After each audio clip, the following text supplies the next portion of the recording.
উৎপাদন খরচ বাড়লেও বাড়েনি ধান চালের দাম। এবারও বুড়ো ৩৬ ও সেদ্ধ চাল ৪৯ টাকা নির্ধারণ।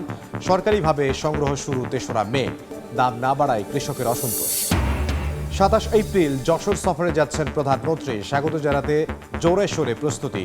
খাল পুনঃখনন, ৫০০ শয্যার হাসপাতালের নির্মাণ কাজ উদ্বোধন সহ রয়েছে এক গুচ্ছ কর্মসূচি।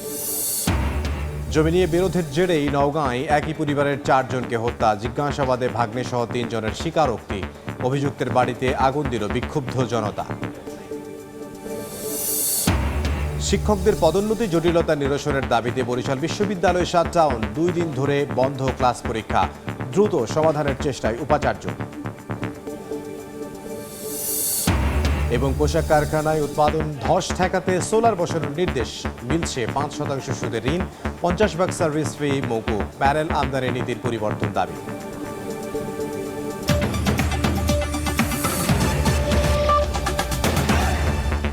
বাংলার সময়ের সঙ্গে আছে আমি ইমদাদুল হক।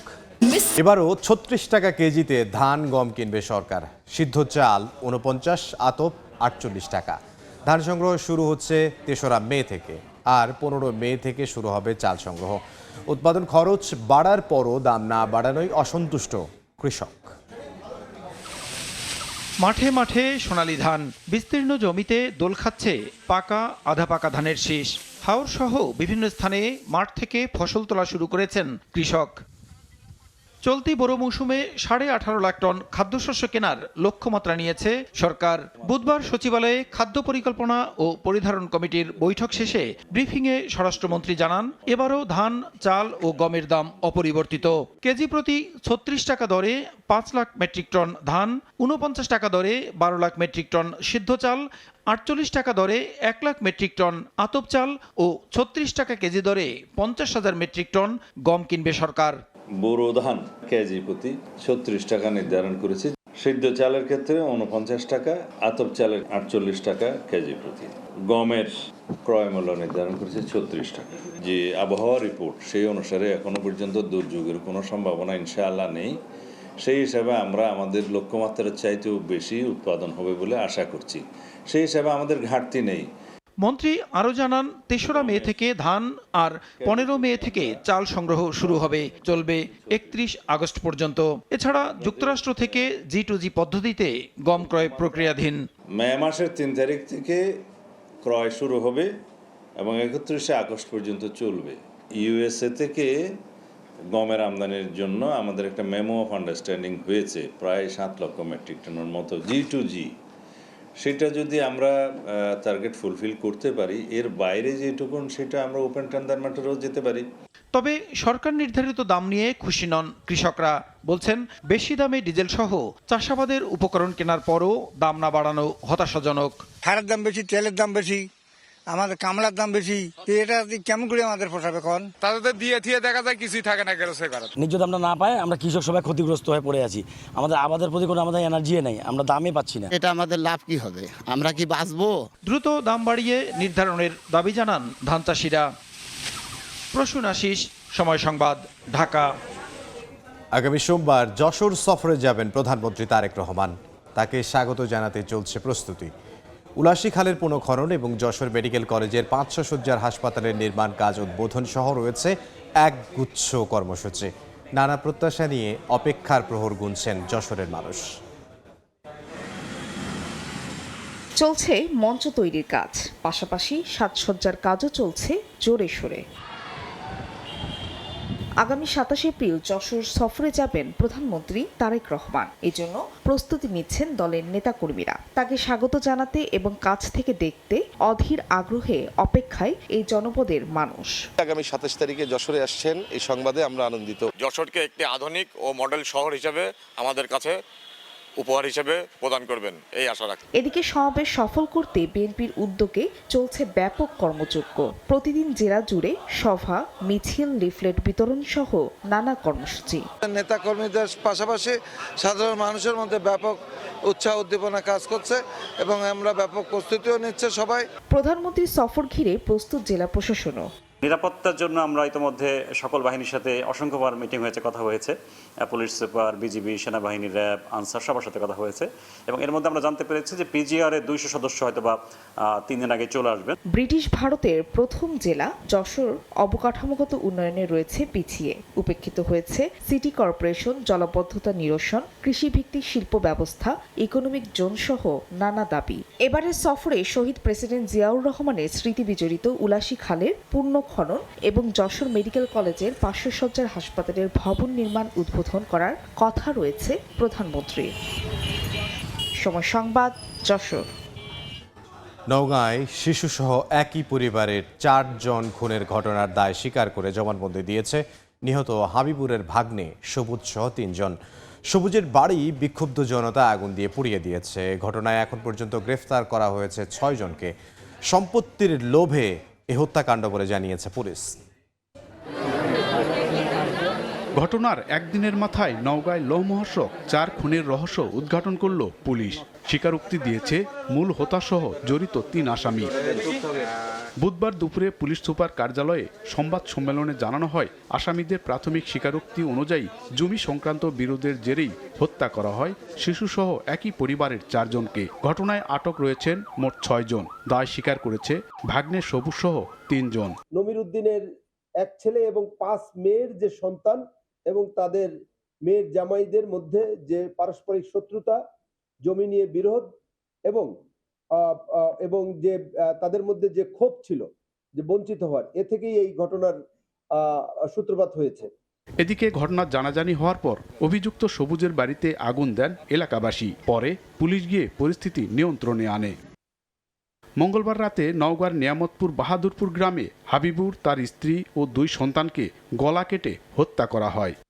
এমআর রকি, সময় সংবাদ, নওগাঁ। বরিশাল বিশ্ববিদ্যালয়ে শিক্ষকদের পদোন্নতি সংক্রান্ত জটিলতা নিরসনের দাবিতে চলছে শাটডাউন কর্মসূচি।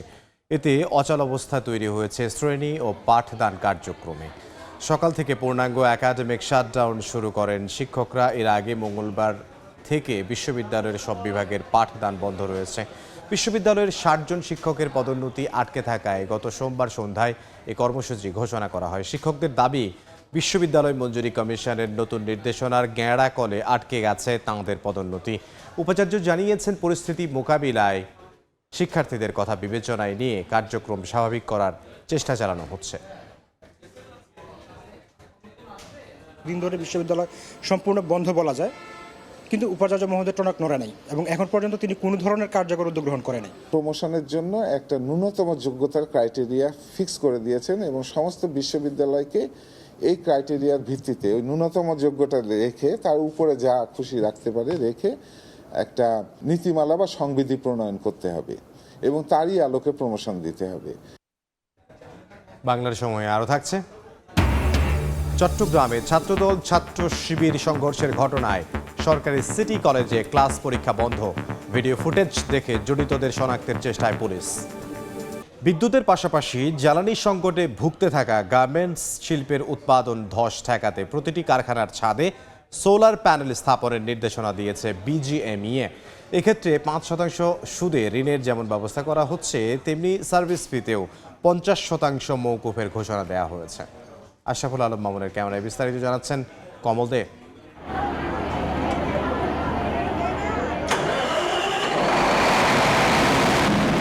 মধ্যপ্রাচ্যে যুদ্ধের প্রভাবে জ্বালানি সংকটে ভুগতে থাকা বাংলাদেশের গার্মেন্টস কারখানাগুলোতে প্রতিদিন 3 থেকে 4 ঘন্টা বিদ্যুতের লোডশেডিং স্বাভাবিক ঘটনা হয়ে দাঁড়িয়েছে। লোডশেডিং এর এই সময়ে জেনারেটর দিয়ে সামাল দেওয়ার চেষ্টা হলো, মিলছে না প্রয়োজনীয় ডিজেল। এই অবস্থায় কারখানাগুলোতে উৎপাদন কমেছে অন্তত 40%। আর তাই সদস্য কারখানাগুলোর ছাদে সোলার প্যানেল স্থাপনের বিশেষ নোটিশ দিয়েছে গার্মেন্টস ব্যবসায়ীদের সংগঠন বিজিএমইএ। যদি ইন্ডাস্ট্রি তার সোলার প্যানেল স্থাপন করে তাদেরকে স্বল্প সুদে ঋণ সুবিধা দেবে। সোলার প্যানেল স্থাপনের জন্য আর্থিক সহযোগিতা হিসেবে 5 থেকে 5.5% সুদে ঋণের ব্যবস্থা করা হয়েছে।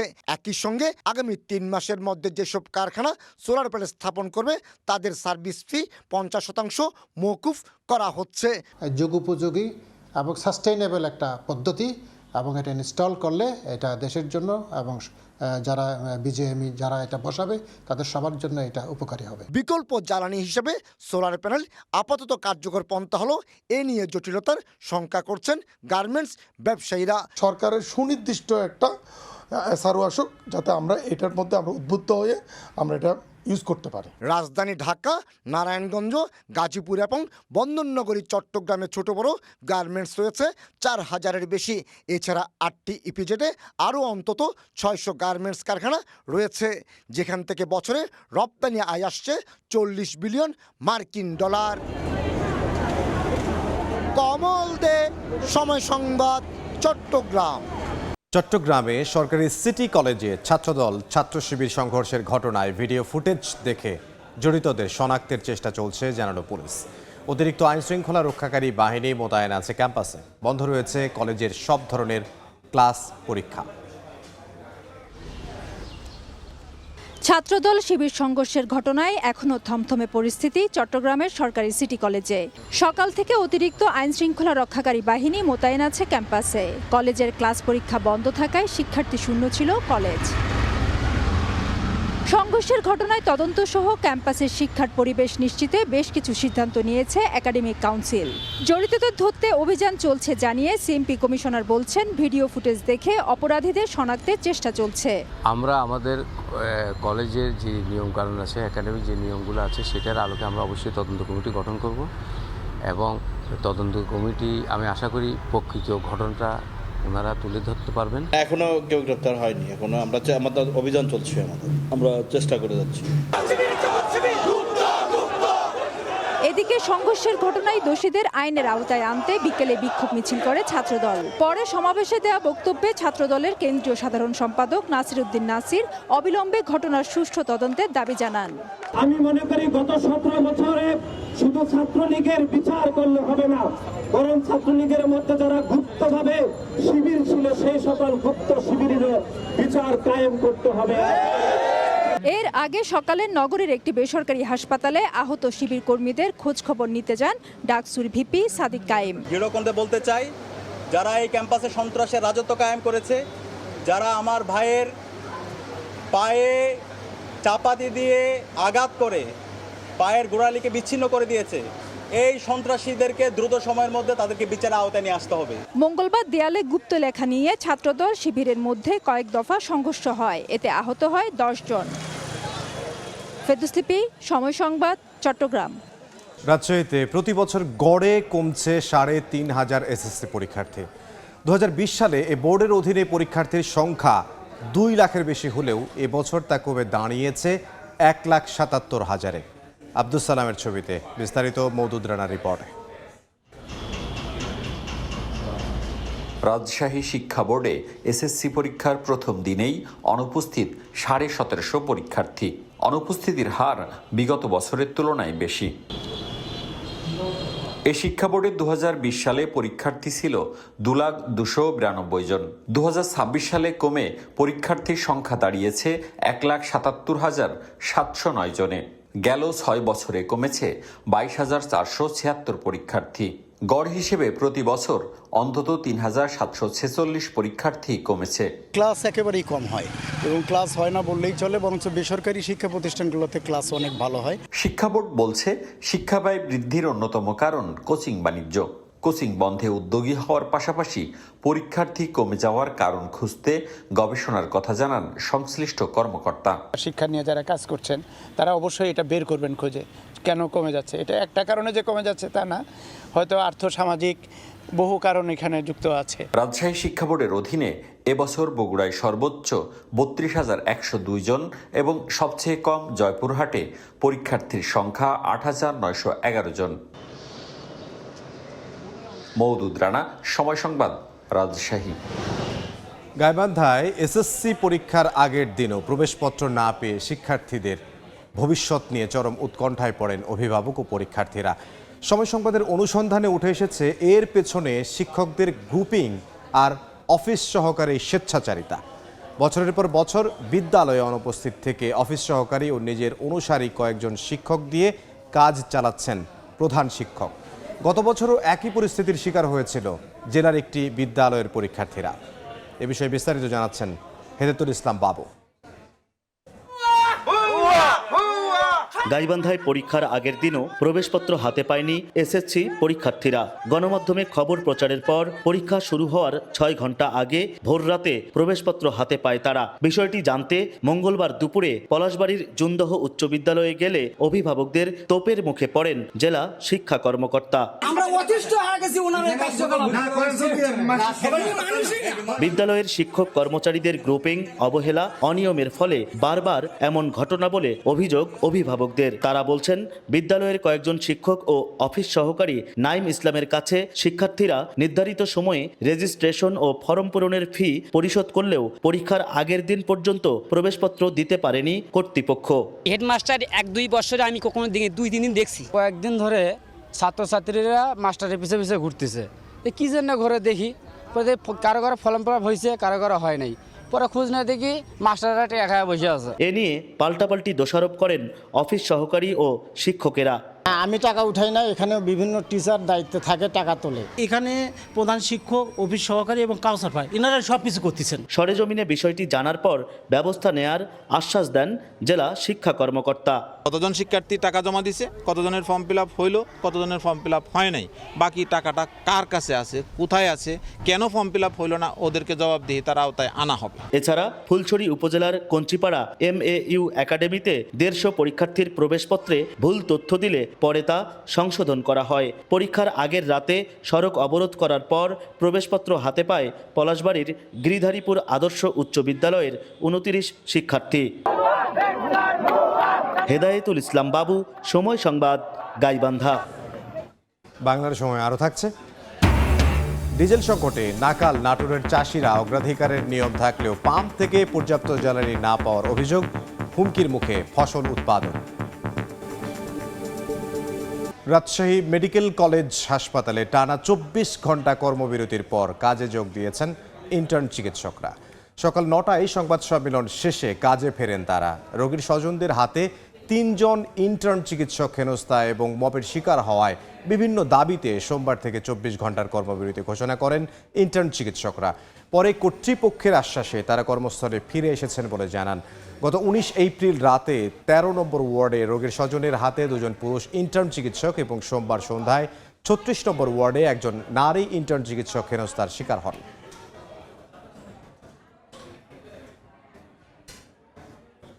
পাবনার মানসিক হাসপাতাল যেন টিকটকারদের অভয়ারণ্য। অভিযোগ উঠেছে, দায়িত্বরত আনসারদের টাকা দিয়ে প্রবেশ করছে সাধারণ মানুষ। মানসিক রোগীদের উত্ত্যক্ত করে অনেকেই বানাচ্ছেন ভিডিও কন্টেন্ট, যা রোগীদের স্বাস্থ্য ঝুঁকিও বাড়ছে। এ ঘটনায় 2 আনসার সদস্যকে অব্যাহতি দেওয়া হয়েছে। এমন কর্মকাণ্ডে জড়িতদের বিরুদ্ধে ব্যবস্থা নেওয়ার আশ্বাস কর্তৃপক্ষের। আসিফ মাহমুদের ছবিতে সবুজ মোল্লার রিপোর্ট। মেন্টালের মধ্যে ঢুকে পড়েছি, পাগল হয়ে গেছি আমি।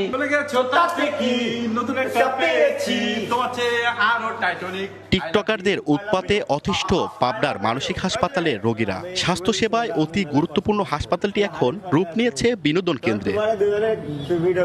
রয়েছে নিষেধাজ্ঞা, তাহলে কিভাবে ভিতরে ঢুকছে টিকটকাররা? আজকে ফোনটা তাদের কাছে দিয়ে দেব। সময় টিভির ক্যামেরায় ধরা পড়ে হাসপাতালের আনসারদের টাকা লেনদেনের চিত্র। অভিযোগ উঠেছে, দায়িত্বরত আনসারদের 50 টাকা করে দিলেই ভেতরে প্রবেশ করা যায়। প্রবেশে সহজলভ্য হওয়ায় অনেকে ঘুরতে এসে রোগীদের উত্ত্যক্ত করে বানায় ভিডিও। বিশেষজ্ঞরা বলছেন, এমন কর্মকাণ্ডে মানসিক রোগীদের স্বাস্থ্যসেবায় মারাত্মক প্রভাব পড়ছে। আবুল তাবুল ভিডিও করে, আবার গানের সাথে ভিডিও বানায় ছাড়ে। সবসময় জানালা দিয়ে, দরজা দিয়ে মানে এমন বিরক্ত করে, কাছে এসে ভিডিও করে, আমরা মানা করলেও শোনে না। এটির কারণে যেটি হয় যে মানসিক রোগীরা আমরা যেভাবে তাদেরকে সুচিকিৎসার মাধ্যমে বা আমাদের যে কর্মকর্তা কর্মচারী, সেবিকা, আয়া তারা যে সুস্থ করে তোলেন, সেটি কিন্তু আবার আগের অবস্থায় ফিরে যায়। এ ঘটনায় 2 আনসার সদস্যকে অব্যাহতি দেওয়া হয়েছে।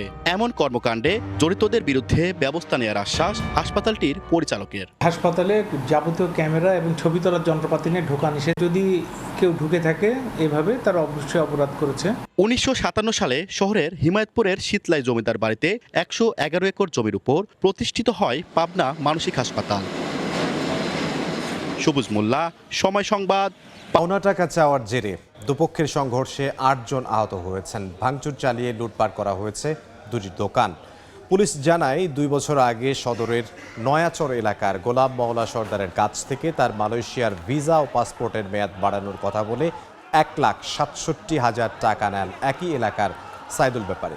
পরে কথা অনুযায়ী কাজ করতে ব্যর্থ হয় সাইদুল। এ নিয়ে কথা কাটাকাটির জেরে গতকাল রাতে নয়াচর গোল চত্বরে দেশীয় অস্ত্রশস্ত্র নিয়ে সংঘর্ষে জড়ায় দুপক্ষ। খবর পেয়ে পরিস্থিতি নিয়ন্ত্রণে আনে পুলিশ।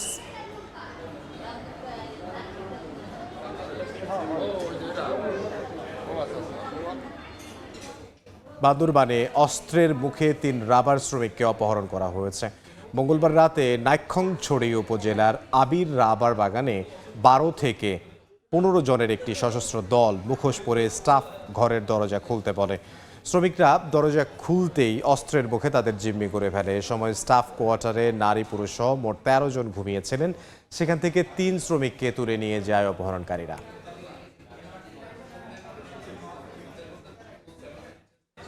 পাবনার ঈশ্বরদীতে পদ্মা নদীতে টহলের সময় সন্ত্রাসীদের হামলায় নৌ পুলিশের 5 সদস্য সহ 6 জন আহত হয়েছেন। মঙ্গলবার রাতে নিয়মিত টহল ডিউটি পালন করছিলেন লক্ষ্মীকুণ্ডা নৌ ফাঁড়ির একটি দল। পদ্মা নদীর কুষ্টিয়া অংশের হরিপুর এলাকায় পৌঁছালে সন্ত্রাসীরা অতর্কিত হামলা চালায়। এ সময় উভয় পক্ষের মধ্যে গোলাগুলি হয়। এতে 5 জন সদস্য ও 1 জন মাঝি গুলিবিদ্ধ হন। আহতদের তাৎক্ষণিকভাবে উদ্ধার করে পাবনা জেনারেল হাসপাতালে ভর্তি করা হয়। তাদের মধ্যে একজনের অবস্থা গুরুতর হয়, তাকে উন্নত চিকিৎসার জন্য রাজশাহী মেডিকেল কলেজ হাসপাতালে পাঠানো হয়েছে। গাইবান্ধায় ডিজেল ভর্তি ড্রামে পড়ে 2.5 বছরের এক শিশুর মৃত্যু হয়েছে। ভোরে রংপুর মেডিকেল কলেজ হাসপাতালে চিকিৎসাধীন অবস্থায় শিশু আরাফের মৃত্যু হয়। এর আগে মঙ্গলবার বিকেলে সাদুল্লাপুরের ধাপেরহাটি ইউনিয়নের পালানপাড়া গ্রামে বাড়িতে রাখা জ্বালানি তেল ভর্তি ড্রামে পড়ে যায় সে। স্থানীয়রা জানান শিশুটির বাবা বাবু প্রামাণিকের একটি ট্রাক্টর আছে। তার ট্রাক্টরের ডিজেল ট্যাঙ্কি ফুটো হয়ে যায়। মেরামতের জন্য ট্যাঙ্কিটিতে থাকা সব তেল বাড়ির বারান্দায় একটি কাটা ড্রামে সংরক্ষণ করে রাখা হয়েছিল। খেলতে খেলতে ভেতরে পড়ে যায় শিশু আরাফ। মৌলভীবাজারে পারিবারিক বিরোধ মেটাতে গিয়ে হামলায় প্রতিবেশী এক নারীর মৃত্যু হয়েছে। ঘটনায় আহত হয়েছেন আরও 2 জন। এই ঘটনায় ঘাতককে গ্রেফতার করেছে পুলিশ। দুপুরে পরিবারের লোকজনের সঙ্গে পারিবারিক বিষয় নিয়ে কথা কাটাকাটি হয় হেলিম মিয়ার। এক পর্যায়ে ক্ষিপ্ত হয়ে ধারালো ছুরি নিয়ে আপন ভাই ও ভাতিজাকে ধাওয়া করে হেলিম। এ সময় প্রতিবেশী বকুল বেগম এগিয়ে এসে বাধা দিলে তাকে এলোপাতাড়ি ছুরিকাঘাত করে। পরে আহত 3 জনকে উদ্ধার করে হাসপাতালে নিয়ে গেলে চিকিৎসক বকুল বেগমকে মৃত ঘোষণা করেন।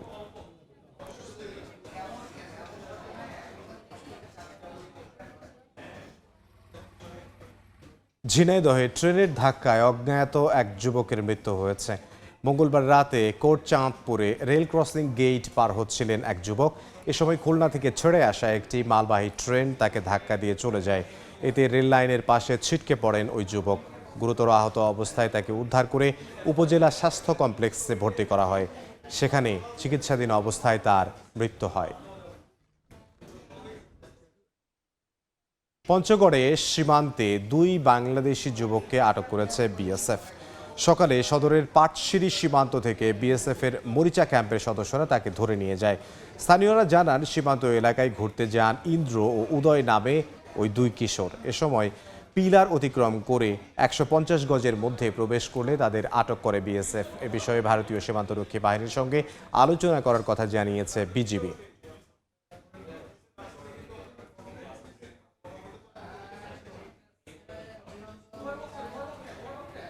চাঁপাইনবাবগঞ্জে বিনামূল্যে সরকারের দেয়া স্কুল ফিডিংয়ের খাবার খেয়ে সরকারি প্রাথমিক বিদ্যালয়ের 20 শিক্ষার্থী অসুস্থ হয়ে পড়েছে। শিক্ষার্থীদের অভিযোগ, দুপুরে শহরের শঙ্করবাচি সরকারি প্রাথমিক বিদ্যালয়ে স্কুল ফিডিংয়ের দুর্গন্ধযুক্ত নিম্নমানের পাউরুটি দেওয়া হয়, যা খেয়ে অসুস্থ হয়ে পড়লে পাউরুটিগুলো ফেলে দেন তারা। পরে বমি, পেট ব্যথা ও চোখ মুখে জ্বালা পড়া শুরু হয় শিক্ষার্থীদের। এতে 2য় থেকে 5ম শ্রেণীর অন্তত 20 জন শিক্ষার্থী অসুস্থ হয়ে পড়লে আতঙ্ক ছড়িয়ে পড়ে স্কুলে। খবর পেয়ে অসুস্থ শিক্ষার্থীদের অনেককেই তাদের অভিভাবকরা বাসায় নিয়ে যান। এই ঘটনায় তদন্ত করে জড়িতদের বিরুদ্ধে ব্যবস্থা নেওয়ার আশ্বাস জেলা প্রাথমিক শিক্ষা অফিসারের। দেখছেন বাংলার সময়। গ্রামীণ অর্থনীতিকে সচল করতে 4 যুগ আগে চাঁপাইনবাবগঞ্জ সদর উপজেলায় খাল খনন করেন প্রয়াত রাষ্ট্রপতি জিয়াউর রহমান। একসময় স্থানীয়দের মাঝে আশীর্বাদ হয়ে ওঠে খালটি। এলাকাবাসী নাম দেন জিয়া খাল। কিন্তু দখলদারদের থাবায় বিলীন হতে থাকে খালের অস্তিত্ব। একসময় আমবাগান ও পান বাগান সহ বাণিজ্যিক প্লটও গড়ে ওঠে খালের ওপর। ঐতিহ্যবাহী খালটি দ্রুত আগের অবস্থায় ফিরিয়ে আনতে সরকারের হস্তক্ষেপ কামনা করেন স্থানীয়রা। শাহজাহান আলীর ছবিতে জাহাঙ্গীর আলমের রিপোর্ট। প্রয়াত রাষ্ট্রপতি জিয়াউর রহমান নিজ হাতে খনন করেছিলেন যে খাল, দখল দূষণে আজ তা অস্তিত্বহীন। নাম জিয়া খাল। গ্রাম বাংলার অর্থনীতিকে সচল করতে 4 যুগ আগে খালটি খনন করা হয়। চাঁপাইনবাবগঞ্জ সদর উপজেলার গোবরাতলা ইউনিয়নের ফসলি জমির জন্য খালটি আশীর্বাদ হয়ে ওঠে। কিন্তু কালের বিবর্তনে দখলদারদের থাবায় বিলীন হতে থাকে খালের অস্তিত্ব। কমতে থাকে পানি, ভরাট হতে থাকে মাটি। জিয়া রহমান নামলো, নামার পর তখন চলে এলাম নদী যাইয়া মেশিন নিজে স্টার্ট করেছে, নিজে নামে মেশিন স্টার্ট দিয়ে পানি উঠিয়ে গেছে। ঐতিহ্যবাহী খালটি ফিরিয়ে আনতে সরকারের হস্তক্ষেপ কামনা করেন স্থানীয় জনপ্রতিনিধিরা। শহীদ রাষ্ট্রপতি জিয়াউর রহমান যেহেতু এই খালটি উনি খনন করে গেছেন, অবশ্যই অগ্রাধিকার ভিত্তিতে আমরা এই খালটি খননের প্রয়োজন উদ্যোগ এবং ব্যবস্থা নেব। গুরুত্বপূর্ণ এই খালটি বরেন্দ্র বহুমুখী উন্নয়ন কর্তৃপক্ষ ও পানি উন্নয়ন বোর্ড কর্তৃপক্ষের তালিকায় নেই। দ্রুত সময়ের মধ্যে খালের তালিকাভুক্ত করে সংস্কারের আশ্বাস সংশ্লিষ্টদের। খাল খনন করে যদি সেচাবাদে এটাকে কাজে লাগানো যায়, তাহলে চাঁপাইনবাবগঞ্জের কৃষিতে একটা অভূতপূর্ণ একটা পরিবর্তন ঘটবে। 1977 সালে রাষ্ট্রপতি জিয়াউর রহমান হেলিকপ্টারে করে এসে প্রায় 2 কিলোমিটার দীর্ঘ খালটি খনন করেন। এরপর শ্যালো মেশিন দিয়ে সেচ কাজের উদ্বোধন করেন। সময় সংবাদ, চাঁপাইনবাবগঞ্জ। ডিজেল সংকটে নাকাল নাটোরের কৃষিখাত। জ্বালানি তেল সরবরাহে কৃষকদের অগ্রাধিকার দেওয়ার নিয়ম থাকলেও তা মানছে না পেট্রোল পাম্প। এই অবস্থায় হুমকির মুখে ফসল উৎপাদন। আল মামুনের পাঠানো তথ্য, রোকনুজ্জামানের ছবিতে বিস্তারিত। বীজ বপন করা হলেও জ্বালানির অভাবে জমিতে বন্ধ সেচ কাজ। ফলন নিয়ে দুশ্চিন্তায় কৃষক। চলমান জ্বালানি সংকটে বিপর্যস্ত নাটোরের শত শত কৃষক। সেচের অভাবে ব্যাহত কৃষিকাজ। জমি থাকলেও ফসল নেই।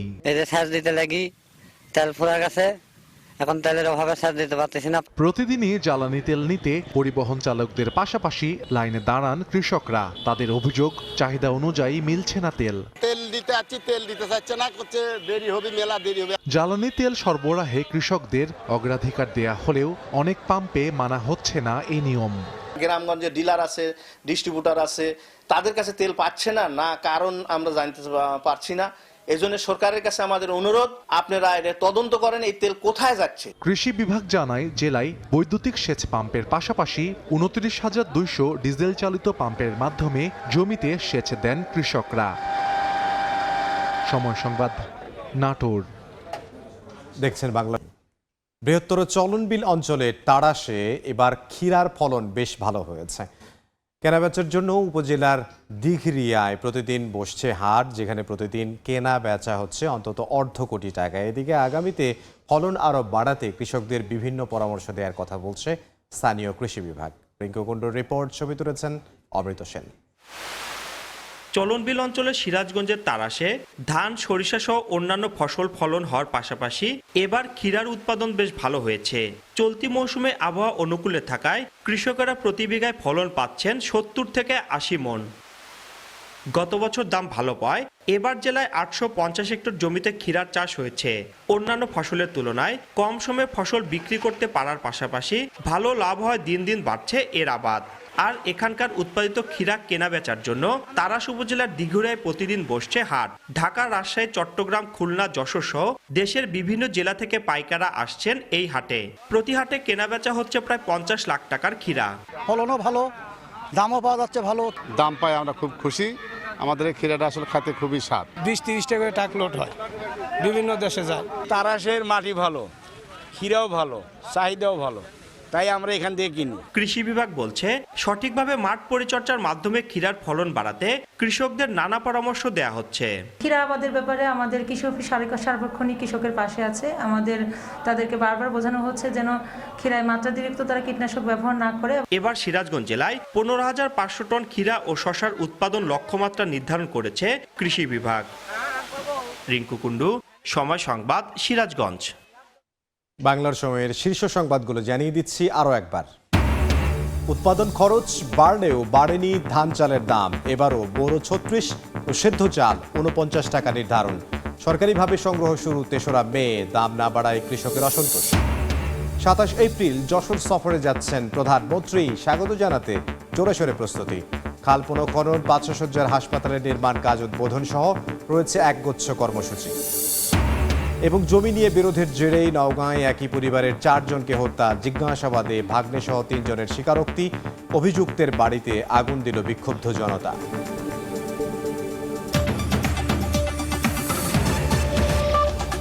এই ছিল বাংলার সময়। এরপর দেখবেন সন্ধ্যার সময়। সঙ্গে থাকবেন গোলাম রাব্বি। ইন্দ্র, আপনাকে ধন্যবাদ। সন্ধ্যার সময় নিয়ে আসছি কিছুক্ষণ পর, সঙ্গেই থাকুন সময়।